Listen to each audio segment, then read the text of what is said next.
As you've seen by the title, we're talking about war. No, not war in the sense of there's two sides battling out for some purpose. We're talking about wins above replacement, a stat that pretty easily tells the value that a player provides. In this current era of baseball, this stat means a lot. Who's the best player on your team? Check the WAR stat for players on your team. Who deserves to be an All-Star? Check the WAR leaderboard by the All-Star break. Who deserves to be a Hall of Famer? See who has a career WAR total of at least 60. Although traditionalists tend to not use the stat, WAR is something that has become ingrained in the modern baseball fanbase. Though of course, what do I actually mean by saying wins above replacement? Why is it considered so valuable? What's a good number for WAR? All of these questions answered in this very important tutorial series video. So, to start off, let's actually break down what WAR means. Basically, wins above replacement basically states how many wins does a player create compared to a replacement level player. So, for example, if a player had a WAR of 5, that means the player made the team 5 wins better compared to if there was a replacement level player at his position. So, what exactly is replacement level? Think of a replacement level player as someone who is a minor leaguer or a bench player. It is not an average player. Think of the term quadruple A player. When people talk about that, they mean a player that does good in the minor leagues but is not good enough for the major leagues for a consistent position. That's basically what a replacement player is. And of course, if a replacement player had a WAR total, it would be 0.0. That's literally what WAR means, but what actually goes into it? Well, this video is an introduction to WAR. Problem with that is that the actual calculation itself is incredibly complicated. If you really want to know how WAR is calculated, I will link below how Fangraphs does it. But speaking of Fangraphs, there are actually multiple versions of WAR. Fangraphs' WAR calculation is different compared to other websites. In baseball discussion, Fangraphs WAR is called FWAR, obviously for Fangraphs WAR. Another site commonly used is Baseball Reference. They too have their own calculation and can get pretty different in terms of player evaluations. WAR from them is either known as R-WAR or B-WAR, like Reference WAR or Baseball Reference WAR. There is also Baseball Prospectus WAR, although you won't see it as much as F-WAR and R-WAR.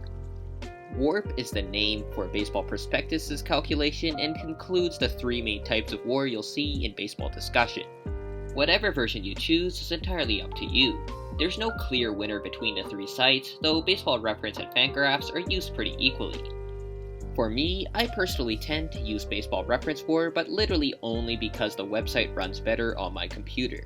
Really though, if you just wanted to choose the WAR that best represented your argument, you could do so too. Hell, I tend not to use Fangraphs as well because Fangraphs tends to be much harder on my favorite team, the Rockies. To briefly answer the question, why is WAR so important before we move on to good numbers, I'll just say this. No other stat does a better job with accurately identifying how much of an impact a player gives to the team. Sure, it isn't a perfect stat by any means, but it's the best we got. Andrelton Simmons, for example, doesn't necessarily have the greatest bat, but has an amazing glove. His WAR totals reflect that. Now, onto what are good totals. I know I was talking Fangraphs earlier, but since I'm a Baseball Reference guy, I'm going to talk about good numbers for that site. Of course, we talked about 0 being replacement level, so it's obvious to say that a negative WAR is below replacement level, and the player is actively hurting its team. Of course, WAR comes from both offensive and defensive calculations. You could very well have a player hit amazing but be the worst fielder to ever grace the baseball field. So if that player were to only play the offensive game just like in the DH role, that's a situation where a negative WAR player could still be valuable on a team, though it's incredibly rare.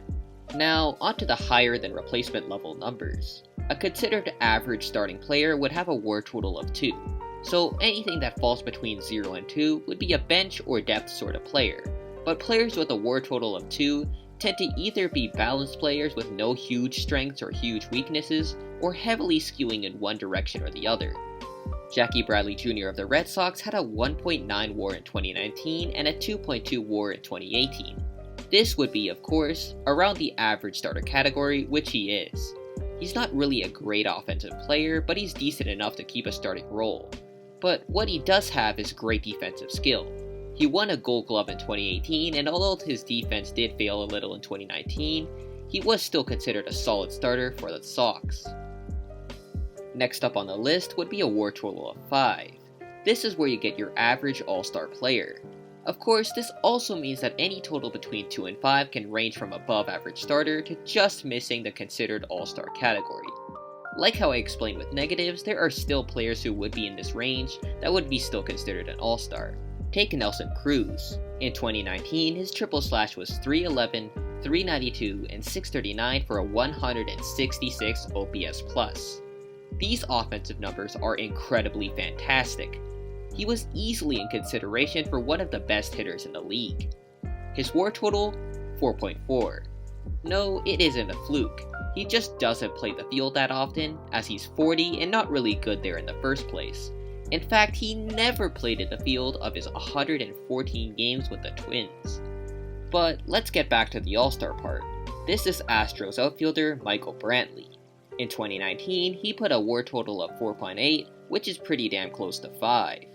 Offensively, he put up a triple slash of 311, 372, and 503 for 126 OPS+, definitely above average. Defensively, he wasn't all that great but held his own, having a .5 D-WAR, which is defensive WAR. He made the All-Star game and his stats justify it. Though, keep in mind that the All-Star game happens at the halfway point of the season and therefore really only rewards first half stars. In no way is having a 5 WAR or higher a guaranteed spot to the All-Star game, it's more so like seeing if a player would be considered an All-Star at the end of the season. You're not likely gonna see totals like this at the halfway point, so please consider what point in the season the league is at before judging a player. Finally, the next milestone after 5 is 8, which is considered the MVP level of WAR. Obviously, players who reach a total of 8 WAR in a season are considered incredibly valuable players and in the MVP race. Though, getting 8 WAR is more so the minimum to be safely considered, as the best players nowadays can see their WAR total be in the 9s or even the 10s. For example, Mookie Betts in 2018 had an amazing season. He hit for a triple slash of 346, 438, and 640 for an OPS plus of 186. He had a D-WAR of 1.6 and won the Gold Glove in right field. His WAR total for the season was 10.6, above the threshold. It goes without saying he won the MVP, where both the triple slash and his WAR showed he deserved it. Let's get to the quiz question to wrap things up. This one's going to be more interesting as I'll list the numbers and you give me a reasonable guess to where the player could be valued in terms of B-WAR.